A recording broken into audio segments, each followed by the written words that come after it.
Welcome to the Canberra Innovation Network's Innovation Showcase 2020 Shark Tank style.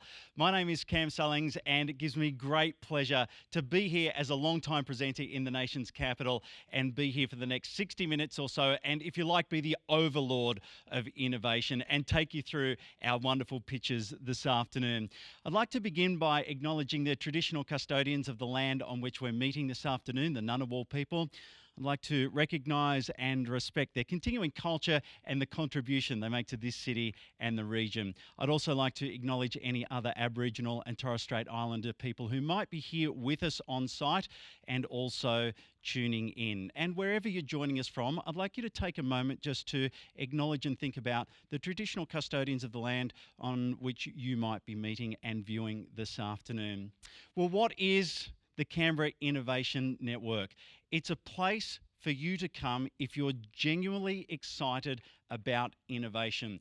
It's a place to bring your idea. It's a place where your idea will be nurtured, will be cared for, will be mentored, will be surrounded with like-minded and like-thinking people where you can turn your idea into something, into a business, go forward out into the big wide world and really make something out of your idea, turn it into something. It's such an exciting place. I love to come up here to the Innovation Network and refer to it as Funky Town. There's so much stuff going on. It's always exciting. There's always something doing. So we have 10 pitches here this afternoon. Each of our 10 companies have the opportunity for 90 seconds to show you what they do, what they're about, what their idea is, and what their grand vision is. They've been practicing. A lot of thought, a lot of time, a lot of effort has gone into their presentation. Some of them are standing over on the side, they're shaking because there's lots at stake here, a lot at stake indeed. But we can feel your encouragement wherever you are, and we want you to keep that encouragement going as well. Where does the Shark Tank element come into it? Well, here it is. We have 4 judges and we're going to introduce you to them right now. First of all, and look at the judges lineup and smiling faces as well, which is nice to see on a Wednesday afternoon. We have Professor Brian Schmidt, a Nobel laureate for his discovery of dark energy. Welcome, Professor. Of course, he is an astrophysicist, a recipient of the Order of Australia and Vice-Chancellor of the Australian National University. Please welcome for our audience here, welcome Professor Schmidt. Thank you so much.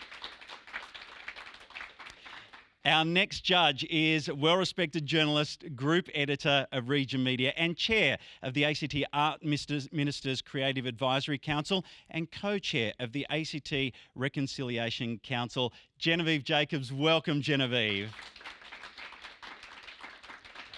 Excitingly, our next judge, John D Margaretti, a visionary entrepreneur and Australia's founding father of the video games industry, CEO and chair of the Academy of Interactive Entertainment and an inventor of the massive popular multiplayer online game Middleware. Please welcome John.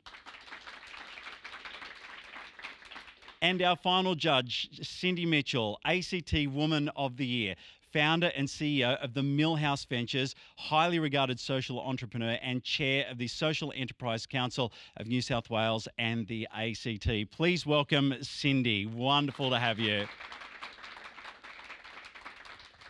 So here's how it is going to work. Of course, if you are viewing online, you will have already received your online packs. Now, we encourage you to enjoy the online packs as we go along. When the judging is happening, there will be a holding slide for just a short while. So that's a great time to have a bit of fun within your groups and take part and use those online packs.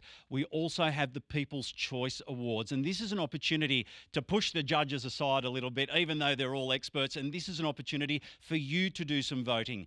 And the website is menti.com, MENTI.com, menti.com.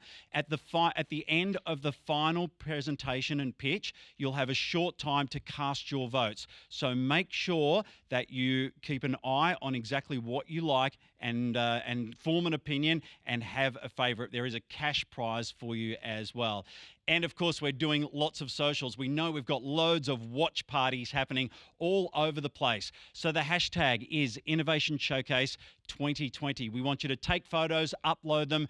The most likes that you get, the most interactions and comments that you have, you'll be judged. And we also have something for you as well. We have a $1,000 prize for our eventual winner. So it is time right now to get our first pitch on. Ilea Buffier, and Evaluate Sustainability is the name of her business. Please, for the 90-second first pitch of the Showcase 2020, please welcome Ilea. Come forward. Here she is. Hi, everyone. You've all heard the saying, what gets measured gets managed. And boy, do we need to manage climate change. But what if even the measurement is too hard for most organisations? Do you think they're ever going to get to the management part? When I first got a carbon footprint for one of my businesses 15 years ago, it was months of pulling out old invoices and thousands in costly consultants.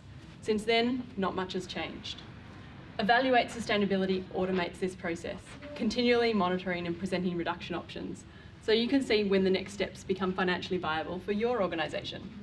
We do this by linking our carbon calculator to your accounting software, allowing you to monitor your carbon footprint and all its sources with minimal effort. It's not just the big oil, gas and coal companies that need to solve this. We all consume their products and can make a difference. And the best bit is, saving the planet saves money. We were recently chosen by Microsoft as one of 20 apps worldwide as a part of their Build for 2030 campaign, representing Sustainable Development Goal 13 on climate action. We've also been approached by venture investors from around the world. Action is happening fast, so if you want to put your organisation on a path to net zero, head to our website at evaluate.net, where you can sign up your business now or book a demo. Because as the explorer Robert Swan said, the greatest threat to our planet is the belief that someone else will save it.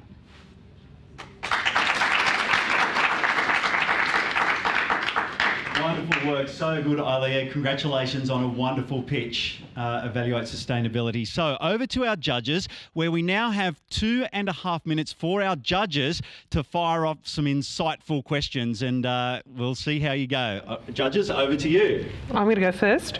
Ilea, it sounds like this is Triple Bottom Line made reality, and that sounds like an amazing idea, but how widely applicable is this across a really big range of industries, or is this something that's fairly tightly hypothecated to industries where the carbon output is clear?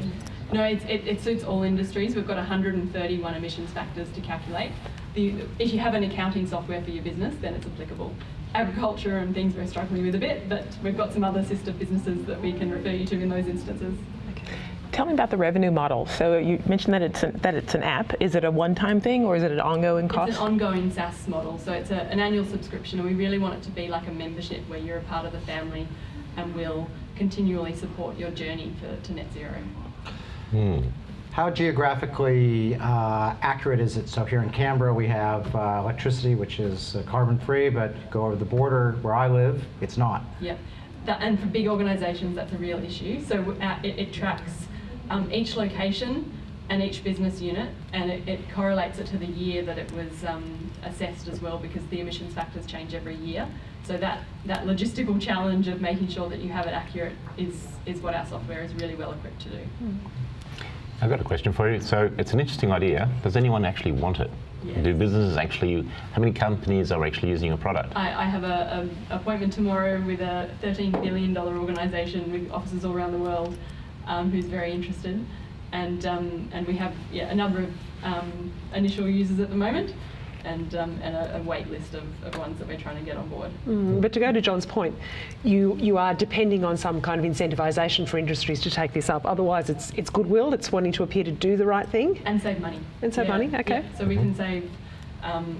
Business we haven't quantified that yet because we're getting there, but it will be a substantial portion. So there's lots of things that are in scope. Category 1, 2, and 3. Does it have the ability to juggle that to user specification, or? Yeah. So we can match up all the emissions factors with the different scopes and set that for what's applicable for your business. Okay, Shark Tank judges, you can make your evaluations. Some hard-hitting questions right there. We're not mucking around this afternoon, as you can see. Again, a round of applause for Ilea. That was wonderful. Okay, we're looking to the heavens right now, and it is Space Services Australia, Christopher Capon. Let's welcome Christopher. 90 seconds, away you go. Satellites, roughly the size of a loaf of bread, are changing the world. They're cheaper to launch, quicker to build, and you can have more of them. As a result, organisations around Australia and the world are using these satellites to solve real-world problems on the ground, like how do we manage water better, or how do we respond to bushfires faster? There's a problem though, and that problem is that of the roughly 1,400 of these satellites that have been launched to date, almost 10% have been dead on arrival. They haven't been heard from at all, while roughly half of those that remained experienced some sort of in-orbit systems failure. Why? Because space is hard, and it's even harder to test those satellites on the ground to see if they'll act like they will in space. So that's where we come in as Space Services Australia. Our satellite digital twin platform lets users quickly build complex and realistic simulations of their spacecraft and hook those simulations up with their hardware. This not only lets them save time and money, but it also lets them build confidence that things will work when they get into orbit and avoid those oops moments. Our mission at Space Services Australia is to make space simpler, safer, and more collaborative, so that anyone, whether you're a student or whether you're a large organisation spread across the country, can use space and design and build and test those ideas to create real solutions to problems on the ground. Thanks. Fantastic, Christopher. Now, I don't want to put you out there, so you do know that you're going to receive at one point here a question from an astrophysicist who was a Nobel laureate. All right, so let's start with 2.5 minutes. Judges, over to you.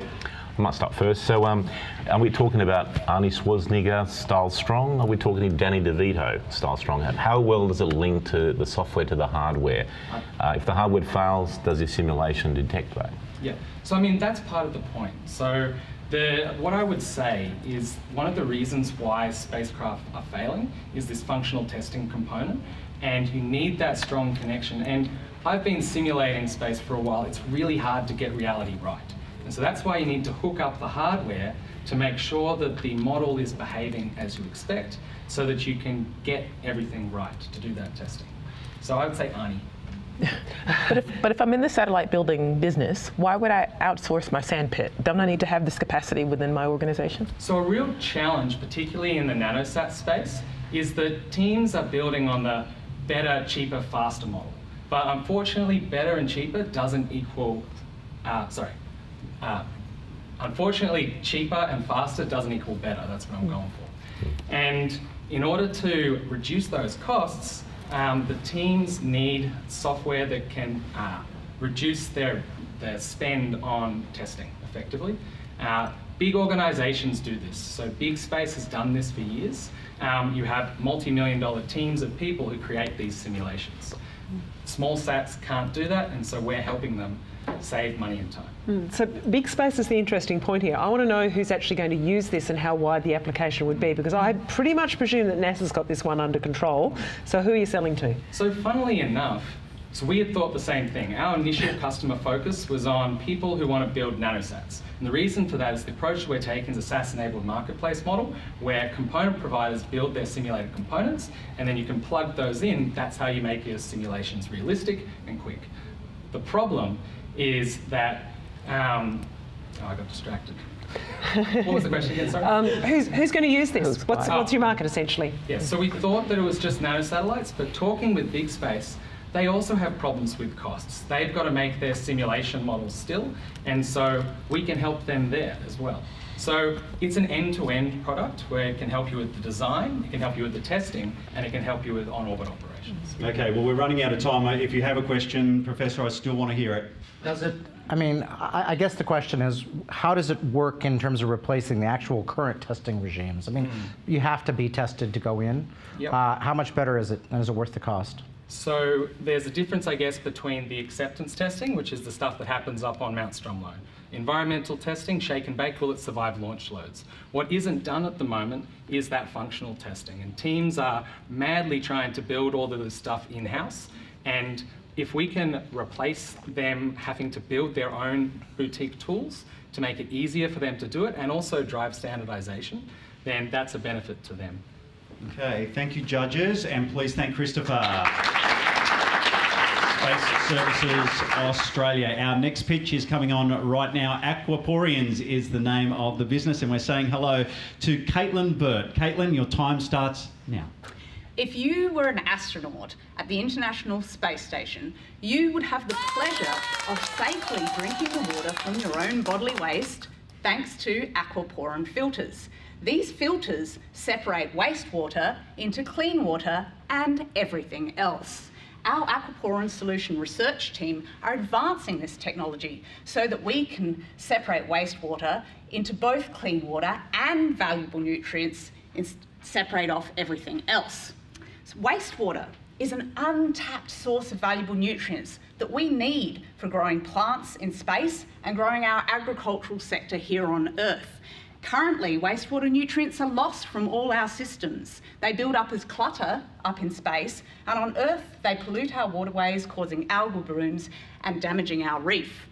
We found a solution to this problem by studying the greatest natural filters on Earth. Plants. Plants filter half our global precipitation every year. We discovered novel aquaporin functions in plants that we're using to transform separation technologies so that we can harvest and recycle key valuable nutrients from wastewater. So the next challenge for us is to commercialise this technology so that we can deliver it to managers to support water security and nutrient security throughout the galaxy. Thank you. Wonderful work, Caitlin. Right on time as well. Don't forget, if you're a part of a watch party, take those photos, upload them to our Facebook especially, and use that hashtag Innovation Showcase 2020, and get those likes and comments going. Make sure you do that. And don't forget, People's Choice will ask you at the end of the final presentation to cast your vote on that website. Judges, over to you. Yes, please. So nutrients are very valuable in space, but they're not very valuable here on ground. How do you actually get it to make financial sense here on ground? That's an excellent question. So we are reaching peak phosphorus here on Earth, which will limit our agricultural productivity. But there's another fortunate benefit that doesn't relate to nutrients in so much as plants can also separate out valuable metals. They can distinguish, so for example, lithium, or if they wanted to isolate off gold. So there's scope for us to be able to design technology that also separates out key valuable metals using the same principles and from learning from nature. So essentially it's what you're telling us, that this is a renewable source of those kinds of rare metals and other things that are increasingly in demand. Is that part of the potential here? Well, one of the biggest sources, say for example, of lithium is mine tailing waste, where it's difficult to get it out and it's just sitting lying there. There's potential to, say, solubilise that in seawater so that we're not using precious fresh water, and then separate out lithium carbonate using this type of technology. Okay. Seems like there are lots of potential applications for this. Have you decided sort of what is your first cab off the rank, so to speak? It would be ideal to support the challenges of being able to isolate precious metals like lithium whilst also generating clean water for the environmental benefits. We do have a motivation to be able to help with the nutrient issue because that will benefit sustainability challenges across Earth and also help support adventures out in space. Question for you is, how much are you trying to raise, and how do you compete against other companies doing a similar thing? That's a great question. So there's a company who's already delivered these aquaporin filters up into space that are keeping astronauts alive. So we've been engaging with them. Initially they were like, oh, we're just happy getting clean water. And then they sat there and thought, hang on a minute, this could support a whole pile of other initiatives as well as come up with a lot of benefits for sustainability on Earth. And so now they're interested in engaging. So we have to deliver a key component into technology that already exists. And the success for us has been to be able to learn from what plants do. They're stuck in one place, they access what they can get hold of, and they are able to successfully separate out key molecules. I'm going to go one more. Strikes me as getting rid of stuff in dam tailings is more valuable than the actual metals in them. Cadmium in water is more expensive in the water than it is out. Is that part of your plan? I think what we would like to do is to be able to deliver what is there's a market for in the context of you put an input solution, you have a desired output solution. With separation technology, we should be able to deliver what the market wants in relation to converting your input solution to your output solution. So we're interested in engaging and finding out exactly what specifications the market would like for their output solutions. Okay, thank you, judges, and thank you, Caitlin, Aquaporins, Caitlin Burke. Megan Gilmore is our next picture, and Robots for Good is the organisation, and she wanders into screen, and the timing is going to start now. We humans are hardwired to connect because our survival depends on it. Yet social isolation and the disability of distance are causing suffering at scale. So many are longing for connection to people. So many need presence in important places, but our models aren't keeping up. They're costly, intermittent, and rely on physical access. Well, not anymore. Enter Robots for Good. Our telepresence robots can put anyone in a room from anywhere, so they can see there and be seen and heard, and even move around. When David, an elderly man living on his own, didn't pick up his phone, his son could dial into the robot and move from room to room, where he found his father on the floor. Soon help was on the way. Our robot service is a new model of care, working in sensitive environments. Socially distanced, affordable, it's a platform that scales. We've connected over 100 sick kids to more than 3,000 classmates around the country, given mobility in disability, and now we're moving into telehealth. From homebound to humanity, robots are helping solve social isolation. Robots are a one-click connection to a powerful presence. So if you need to connect people at scale, our robots are ready to roll. Reach out to Robots for Good today.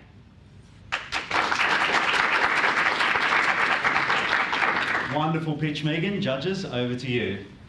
I'll start first. So, are you reselling a product, or have you actually developed it yourself? We're a reseller, and we've worked in partnership with Omnilabs for 3 years now, with a very close connection that started in the education sector here actually, and introduced these robots into Australia. Okay. Megan, I'm really interested, obviously 2020 has been the year of distance learning and the telepresence. What are some of your reflections of the experience we've had over the last year with COVID-19 and what potential it might have with your solution? Do you mean what's, sorry, I didn't hear that. And particularly in the telehealth area. Yes, so obviously, yes, 2020 has been an extraordinary year for everyone. What we've noticed is, particularly internationally, telehealth using telepresence robots has taken off. The uptake in Australia is low, and I think this is a real opportunity for us to, to bring these robots into the telehealth area. Megan, one of the problems surely with the uptake being low is the fact that you are relying on there being people on either end, whereas the social isolation problem is largely, is it not, that the people who are isolated don't actually have anyone that they can connect with. So this seems to me like a facilitation tool rather than a particularly sort of innovative way to bridge the deeper social problems. Well, we've proved that this technology works to connect children who have been isolated at home, sometimes for years due to a serious illness. And you're right, it is a facilitation tool and it needs a facilitator. And that's why we're taking the best technology that we could find and a partnership in order to create this new model of care, a service model that enables the facilitation for this to happen for people who are isolated. So it's from my perspective, a pretty crowded space. What is your real point of difference compared to other robot in care models that I've heard of? Yeah, so the difference with this particular robot is that it's open to customization. So it enables the robots to be customized in particular environments. I think what we're offering is, our point of difference is that we have created a service model that we've proved over 3 years of shipping these robots around, moving them around, end-to-end service, 40 work packages, and I haven't seen anyone else in the space doing that. We've collected over 2,000 data points that show that this creates a social connection, is the largest data point that it's showing us. And the robots offer more of a personalisation than, say, Zoom or a static technology. Okay, so our 2.5 minutes is completed. Megan, thank you so much for your presentation. Robots for Good. Thank you both. Thank you, judges. Quantum Brilliance is the name of the next company, and we're just about to hear from Andrew Horsley. Please welcome Andrew. 60 years ago, it was an era of mainframe computers that took up a room. We've come in amazing ways since then, and quantum computing offers the next big technology revolution. We've already seen a quantum computer from Google outperform the world's largest supercomputer. But its incredible performance was matched only by its incredible complexity. At Quantum Brilliance, we're using Diamond to instead build quantum computers that operate at room temperature. Instead of filling a room, they can be shrunk down to something smaller than a lunchbox. Instead of quantum mainframes, we're building quantum microprocessors that offer supercomputer level performance, but can be used wherever you're using a computer today, from your office to up in a satellite. Quantum Brilliance is a spin out from the ANU, and since founding a year ago, we've secured over $3 million in commercialisation funding. We've grown to a team of 15 people, and we've established a company in Germany where we're positioning ourselves as one of Europe's major quantum industry players. We're working with Canberra startups to discover value-add applications for quantum in space and defence, and we're about to sign our first paying customer. So by mid-next year, we'll be one of the world's first companies to deliver a quantum computer to customers. Quantum Brilliance is just a taste of the potential Canberra has for quantum. We've got leading universities, we've got synergies in space, cyber and defence, and we already have one of the highest quantum startup densities anywhere in the world. So this is an area where Canberra can have global leadership. Thank you. Quantum Brilliance, wonderful work. Thank you, Andrew. So expanding already, we've got a staff heading overseas. That's impressive. Judges, please, over to you. I'd like to hear more about the applications. I'd like to know where this undoubtedly really good idea actually goes in terms of what your market is and who's going to use this and how. Yeah, sure. So quantum, think back like 150 years ago when we first got electricity as a resource, and quantum's like that. So it's a fundamental physical phenomenon that we've now got control over to a point where we can use it. And in computing, that means that there's certain types of problems that we can solve much, much faster than we ever could. So the trajectory for quantum will be, as the computers get more powerful, narrow application space getting broader and broader over time.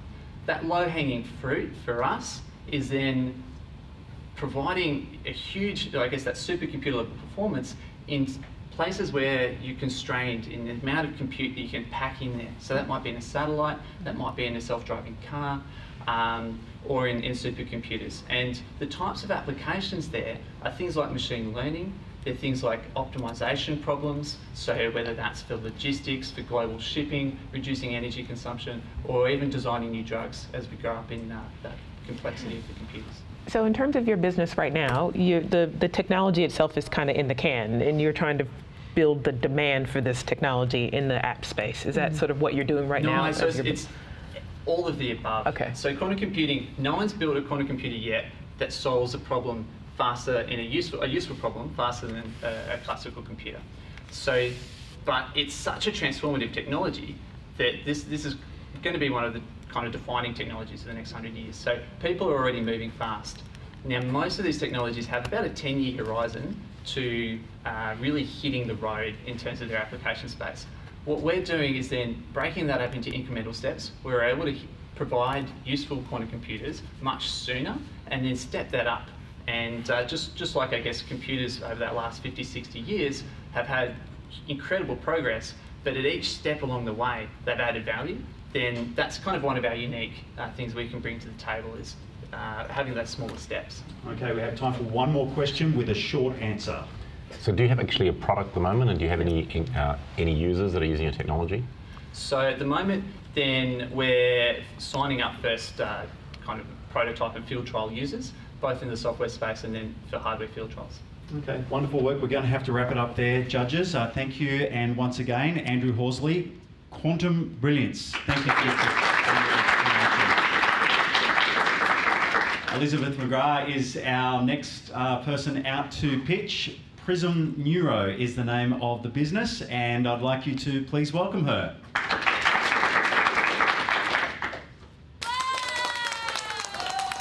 Hi everyone.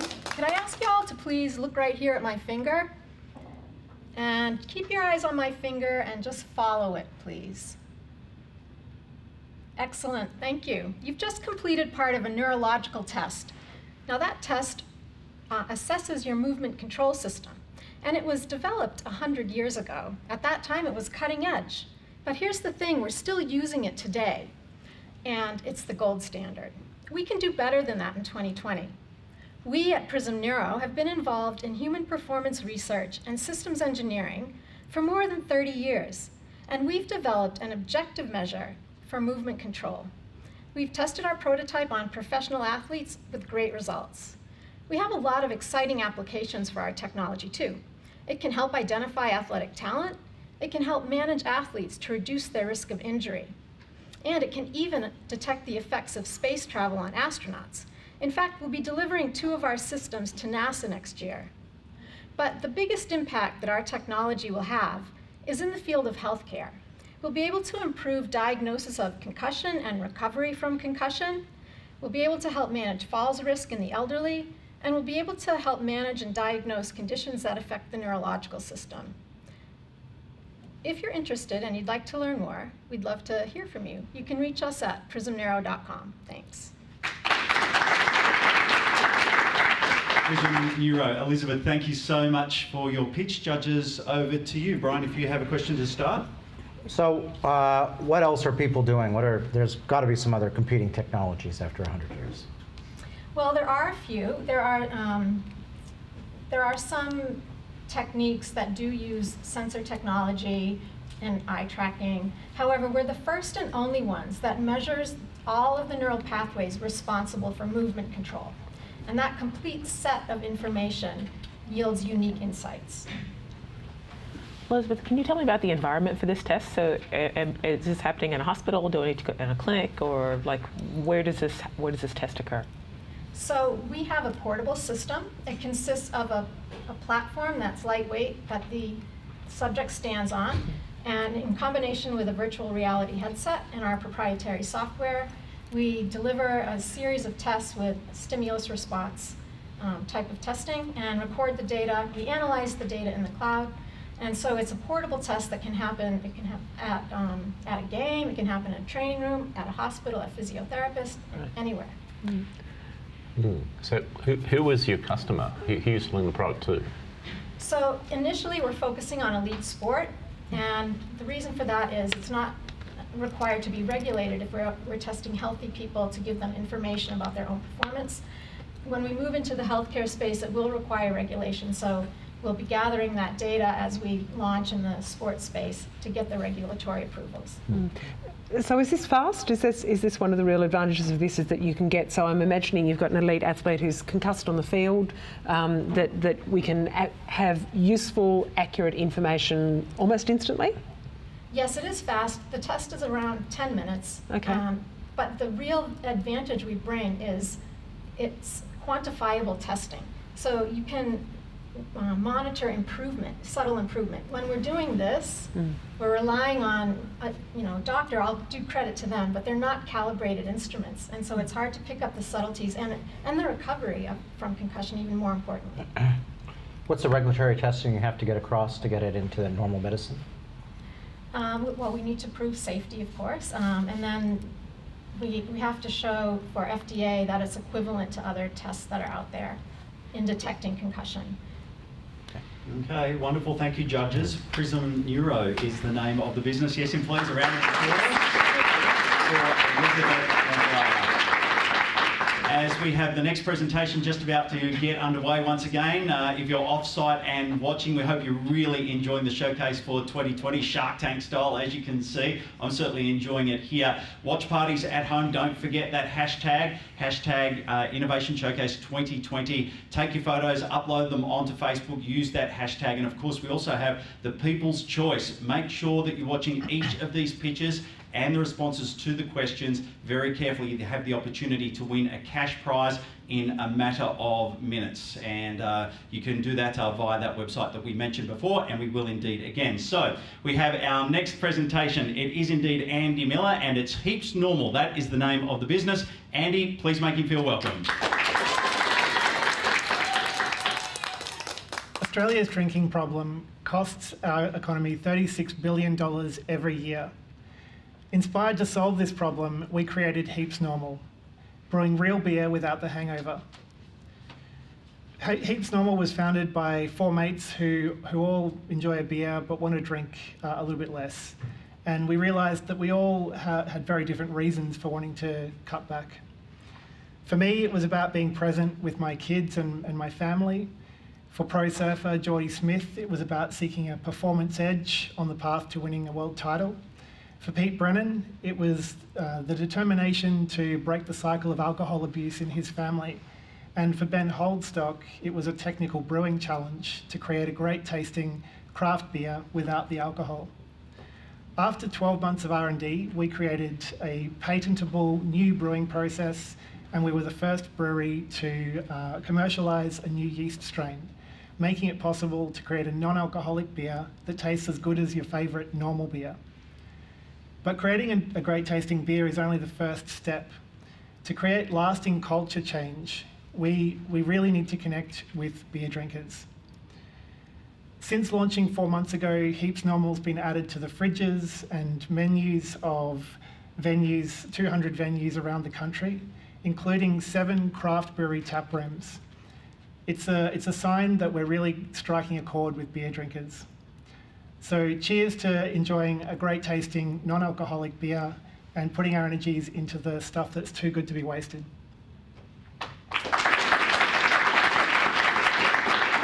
Indeed, cheers to you, Andy. Heaps Normal. What do our judges think? Away we go. 2.5 minutes for some questions, please. Andy, tell me where the innovation is here. Non-alcoholic beer is pretty well recognised. Yeast is something that occurs in the wild. Tell me what the specific point of innovation in Heaps Normal is. Well, I think a lot of the time people focus on technical and often digital innovation. We're innovating around culture change and really defining an entirely new category of drinks and a way of relating to alcohol, particularly in Australia, which is a long way behind the rest of the world. In addition to that, we're continuing to innovate on new yeast varieties that have the potential to create new flavours and new styles of beer that haven't been previously played around with. As a beer brewer, I mean, it's one thing to say it's as good as craft beer. It's another thing to deliver a Russian IPA or something in between, So, taste test, what is your evidence that it's actually as good as craft beer? Yeah, sure. In craft beer, any beer, any food indeed is very subjective. So we gave it to some of our mates who were established palates, chefs, craft beer brewers, wine connoisseurs, and got their feedback on it. And for most of them, we didn't tell them that it was a non-alcoholic beer, and they genuinely gave the feedback that it tasted as good as they thought it was a mid-strength, like 3 to 4% beer. So for us, that was really great, unbiased feedback. Could you tell me specifically about your impact narrative? So this sounds like a social enterprise. So what does that actually look like? How are you investing in that culture change that you're talking about? For sure. Well, I think it sounds like a social enterprise, but for us, we believe that business has kind of maybe lost its way over time, and businesses, I think, used to inherently contribute to their community. So we're not a social enterprise; we're a for-profit company, but we will be participating, structuring our company for 1% for the planet, and also 1% for the people. Which is sort of our kind of human impact side. So that's from a revenue point of view, and from a cultural impact point of view, we recognise that there's a lot of really great organisations like Hello Sunday Morning, One Wave, other charities and organisations that are targeting mental health and also harm minimisation. We recognise that there's not really anybody playing in the space right at the very beginning of that mindful drinking journey that is relating to people who enjoy a beer and who don't identify or want to identify as being sober, but want to reduce their alcohol consumption and drink more mindfully. All right, well, we're going to have to wrap it up there. Thank you, judges, and once again, please thank Andy. Keeps Normal is the name of the business, and if you can do up a nice Pilsner, I'll be a customer, don't worry about that. Our next presentation right now, let's welcome please Daniel Newhouse in front of the 90 seconds, and his business is 6-8 Coffee. Please welcome Daniel. Your cup of coffee is rescuing kids from sexual slavery. You are drinking 6-8 Coffee Roasters, right? My name is Daniel, founder of 6-8 Coffee Roasters, and we use coffee to rescue kids. We've been roasting our award-winning coffee in Yass for the past 6 years after discovering that not only is slavery still a thing, but kids are being bought and sold. Did you know that right now there are over 10 million children trapped in slavery around the world? We first discovered this whilst working in some of the poorest regions of Southeast Asia, and we founded 6-8 Coffee to be a solution to the problem. We've already given we give $1 from every kilo of coffee that we sell to our impact partners who are working to rescue, prevent and restore children from sexual slavery.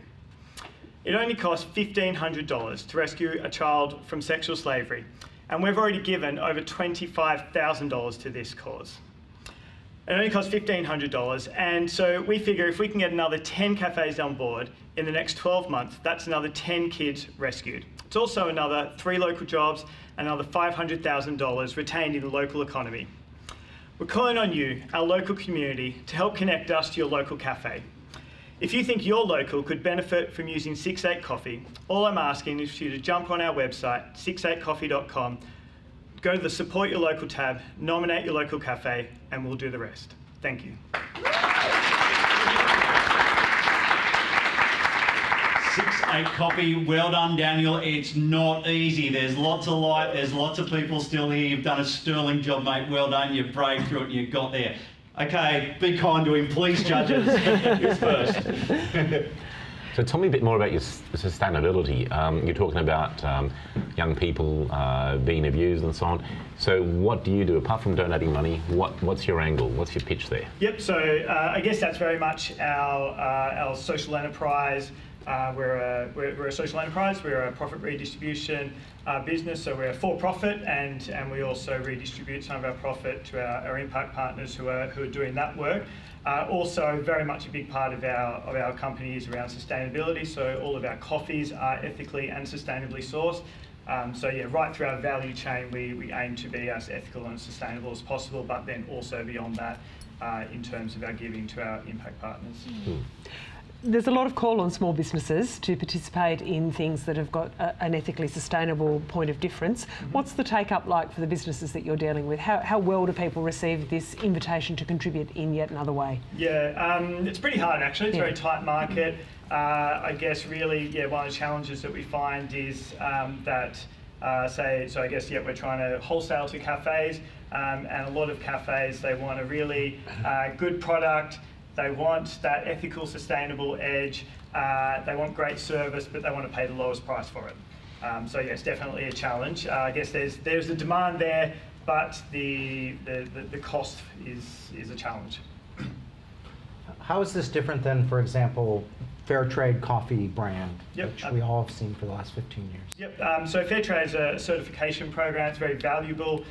We've seen that it's certainly the most valuable in large commodity coffee space. We work in specialty coffee space, which is I guess it's a bit of a social narrative in itself, but it's also really very much about smaller farmers. Fair trade is not I guess sustainable for smaller farmers to be able to buy into that certification program, and so I guess our value chain is based a lot more on I guess story and trust and relationship, but I guess our impact narrative is further than just fair trade. Okay, please thank Daniel. There he is, 6-8 Coffee. So folks, we have 2 more presentations to go. Once again, we hope you're enjoying it at your watch party. Don't forget to upload those photos. And of course, the People's Choice will be open very shortly with a cash prize to win. Menti.com is the way that you can log on and cast a vote and make your choice, and you'll be able to do that at the conclusion of the final presentation. So it is right now we welcome Zoe Piper from Ethitrade. Please make Zoe feel really welcome. People are increasingly wanting to know that the goods they buy are safe and ethically produced. Yet many small businesses struggle to provide this information. Partnering with the Asia Foundation and DFAT, Ethitrade have developed a blockchain-based provenance platform. Initially piloted with dragon fruit farmers in Vietnam, users uploaded information via their phone and consumers could scan a QR code to view the journey that piece of fruit took to get to them. The Ethitrade platform allows consumers to have greater confidence in the products they buy, can also help farmers to achieve a higher price for their goods, as well as to benchmark their performance. Whilst there are other provenance solutions on the market, what differentiates Ethitrade is that we're working closely on the ground in emerging economies to collaboratively shape the development of our platform. We've also built some pretty cool tech. Ethitrade is now expanding to support another 800 businesses across agriculture, natural fibre and ceramic products. We're also adding functionality to support certification management, as well as the incorporation of augmented reality content to help tell richer product stories. As a social enterprise, making a positive difference is a core focus at Ethitrade. As we continue to scale, so too will the digital empowerment of micro and small enterprises in emerging economies. So please follow our journey on social media. We'd also love to hear any recommendations you may have for 3D artists who can help with putting together AR content for the platform. Thank you. Thank you, Zoe. Ethitrade is the name of the business, and it is over to our judges. Yes, please, Cindy. So I'm really interested in how you actually get to your growers. So do you work, what sort of intermediaries are you working with? Are they aid and development organizations? Are they agricultural cooperatives? How do you actually get them to your platform? All of the above. So our key partner in Vietnam is the Asia Foundation, and they have connections through to various partners on the ground. So at the moment, with the 800 businesses we're looking to onboard, we're doing that through Vietcraft, and they've got really good reach out across the country. So we're really leveraging the partners that are in the regions that we're working in. I guess the other thing you're leveraging is that there's an incredible penetration of mobile phone technology across the developing world, and that's a huge advantage. Are there any gaps in that? Are there any problems in access to technology that would impact the usability of this? Yeah, so a lot of the farmers we were working with for the initial pilot a couple of years ago didn't actually have smartphones. So we had to look at, well, what can we do to make sure that they can still get access to the tech that we've built? And in that case, often it was their children that may have the smartphone. So being able to find somebody in their network, or there were also local cooperatives in the different regions as well, and they may be able to help with bringing that technology to the farmer for the upload of information. So with things like the Marine Stewardship Council, really important has been to have take-up of major corporations that are actually selling the things in the markets that they're eventually end up. Do you have any buy-in from a Woolies or anything yet in this space? Not quite at that scale, but with the initial project that we did with the dragon fruit farmers, we were working with 2 out of the 4 major producers of fruit in Vietnam who had the certification for the vapor heat treatment, which is what you need in order to be able to export. So we were working with very large companies. One of them was actually a Japanese brand that had operations there in Vietnam. So not quite at the scale of Woolworths yet, but I think that there's no reason we couldn't get there. And tell me a bit more about your end user, I suppose. Who's actually using the app or the application itself? Do you have a large uptake on that? Yeah, so it's basically everybody in the supply chain. So starting from the farmer through to the trader or the middlemen that are involved, and then to the exporting company who does the packaging, storing, export and so on. It's obviously different for each supply chain, but we make sure that we engage everybody in that chain, because if you have one missing link, then the information flow is just no longer there. Okay, that is wonderful. Please thank Zoe once again. Thank you, Zoe. All right, we have come to our final presentation. It has flown along. Let's welcome him out right now. It is Matt Wilcox from Fifth Domain. Please make Matt feel welcome. So cyber is the fifth domain of warfare, and cybercrime represents the greatest transfer of economic wealth in mankind. The world needs cyber warriors. At Fifth Domain, our company, we build the technology that builds the cyber warriors. Fifth Domain works with enterprise-level cybersecurity operation teams that want to be the best of the best.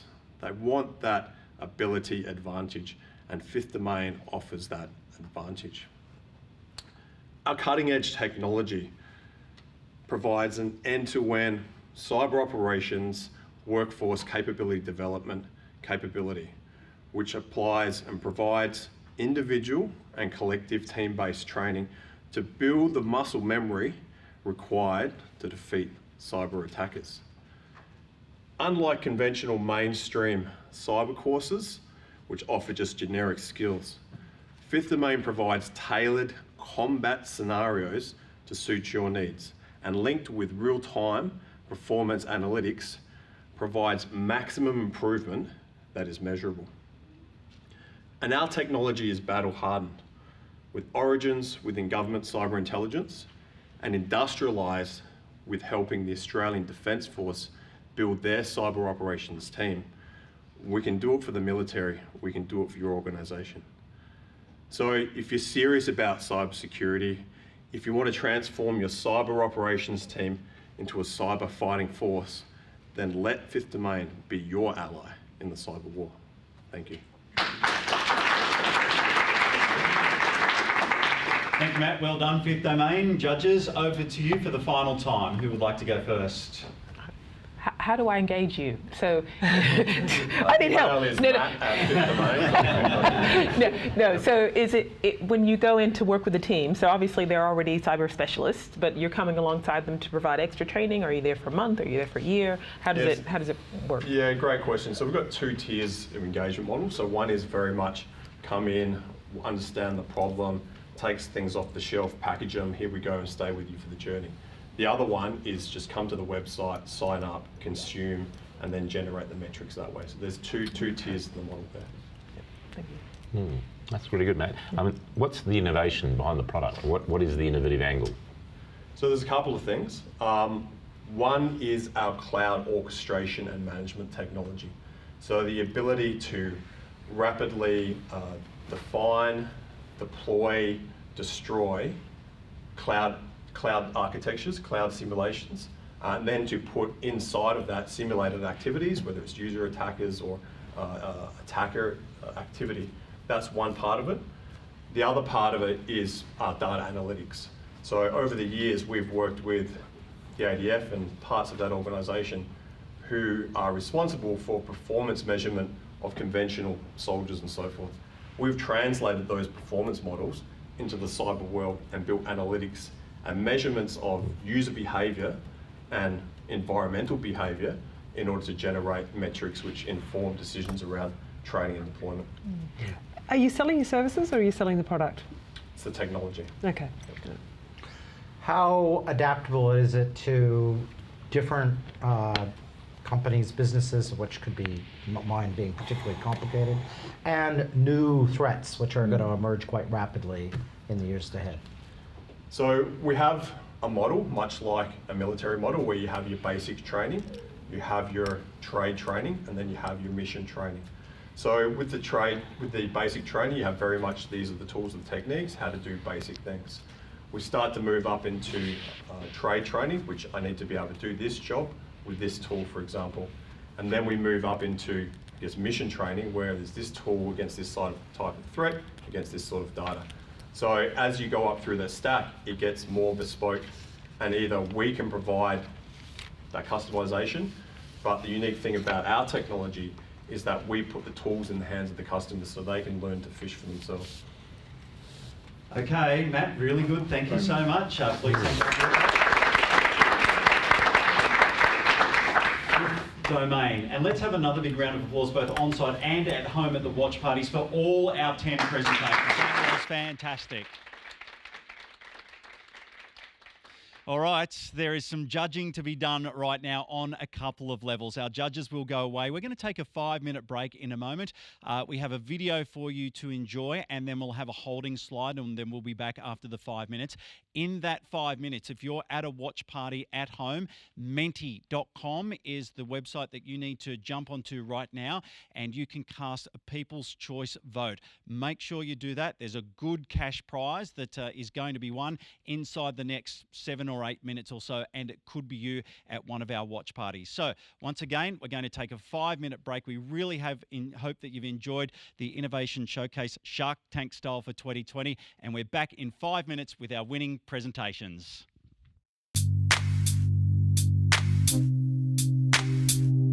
Canberra is the place for innovation because Canberra has it all. We're surrounded by passionate, globally minded, entrepreneurial thinking people who want to take the world forward. Canberra is the place where leading academics come to do groundbreaking research.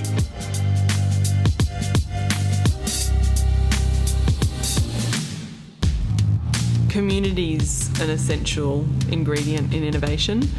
We kind of have the best of what Australia is, all inside this city. Canberra is becoming the incubator of world-leading global companies. Canberrans are kind of naturally collaborative because of the nature and the size of the city. We're just really at the beginning of what we're capable of achieving.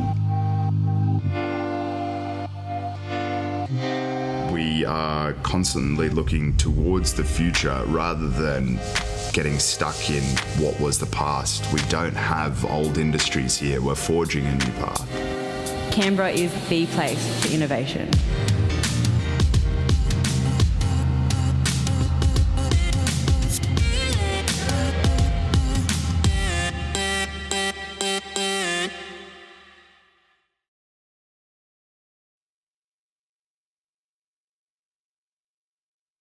Good afternoon, ladies and gentlemen. My name is Peter Adamek. I'm the CEO of the Canberra Innovation Network.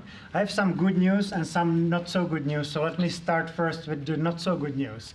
I don't have a 90-second timer on me, so I can talk basically forever. And I know this is especially not a good news for our team, who's really been particular about the timings. But from now on, it's just good news. So the first good news is that the 10 startups that you have seen today is just a small selection of what we have in our ecosystem.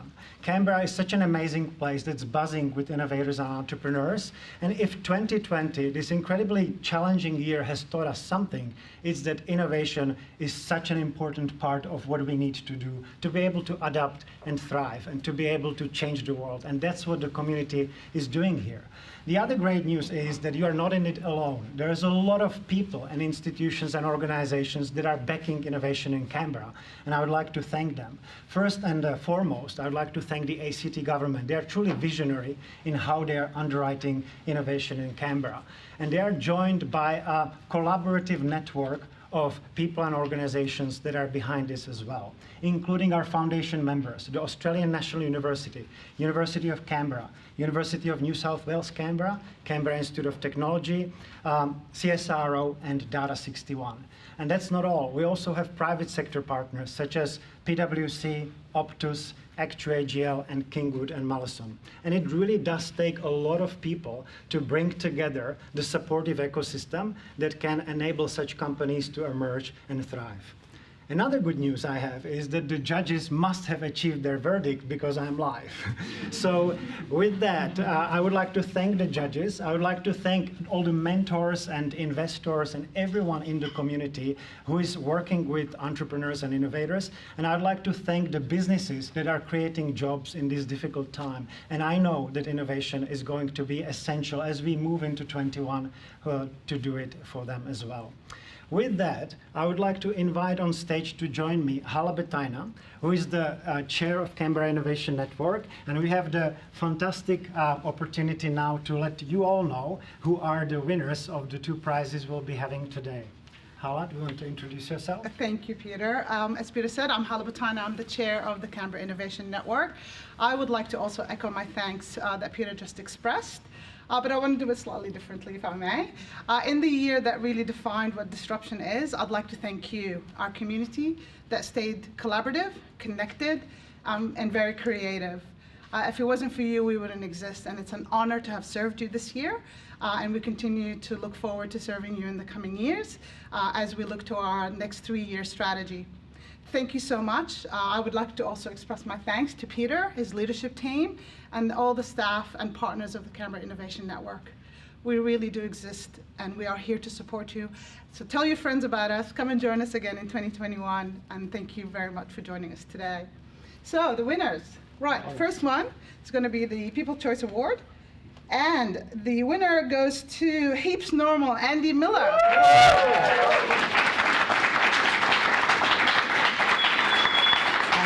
For the show. This is for you as a dear. Congratulations. All right, and this is it. This is not an Oscar moment, is it? Thank you very much, judges. The winner of the Judges Award goes to EthiTrade Zoe Piper.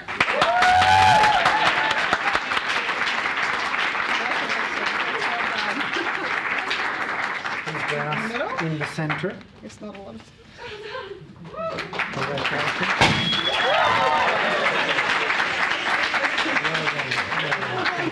This is your check. That's great. Congratulations. Thank you. All right, that is wonderful work. And once again, we do say thank you to all of our judges here this afternoon at CBRN. To our studio audience who is all here, give yourselves a round of applause for helping us out. That has been wonderful. To our watch parties at home, thank you so much for tuning in and interacting and being a part of the Innovation Showcase Shark Tank style for 2020. We really do hope that you've enjoyed that. I think we've got one more glitter bomb to go, so as we say goodbye, let's go and whooshka! See you later. Have a great afternoon.